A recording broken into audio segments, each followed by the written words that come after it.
hello students, this is a velocity triangle for a Pelton wheel. Okay, so uh, uh, here theta is the angle through which the jet is deflected by the bucket. Okay, and beta 2 is a runner tip angle, that is 180 minus theta. Okay, uh,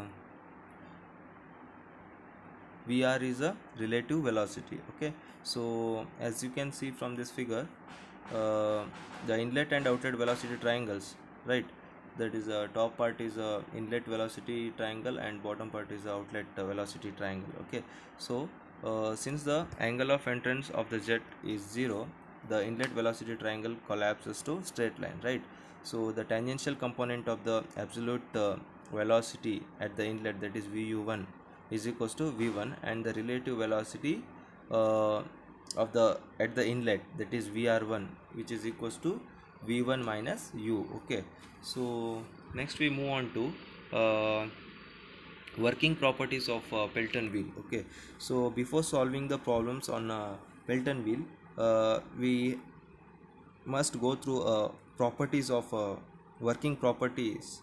Okay, sorry, not properties, working proportions of a Pelton wheel. Okay, this is a okay. First proportion is ideal velocity of the jet from the nozzle. Okay, that is VTH.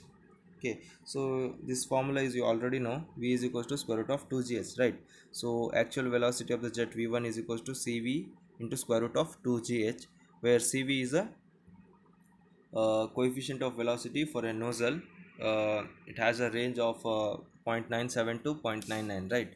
So the second proportion is tangential velocity of the buckets. Okay, that is U is equals to pi into square root of 2gh, right? So pi is equals to U divided by square root of 2gh.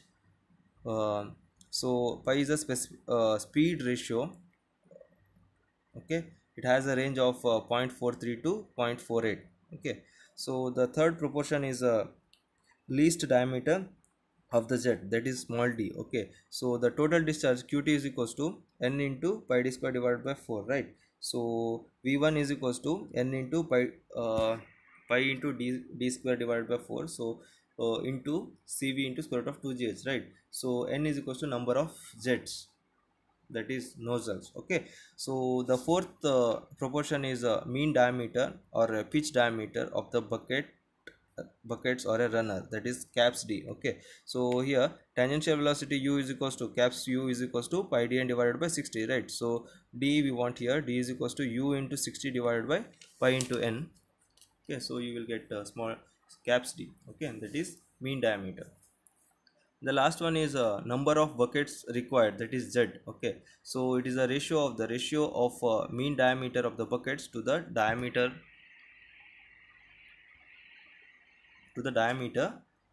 of the jet is known as a jet ratio. Okay, that is m is equals to caps d by small d. Okay, so therefore z is equals to m divided by 2 plus 15, which is equals to caps d divided by 2 times small d plus 15. Okay, where m is a range from m ranges from 6 to 35. Okay, this is the range of m.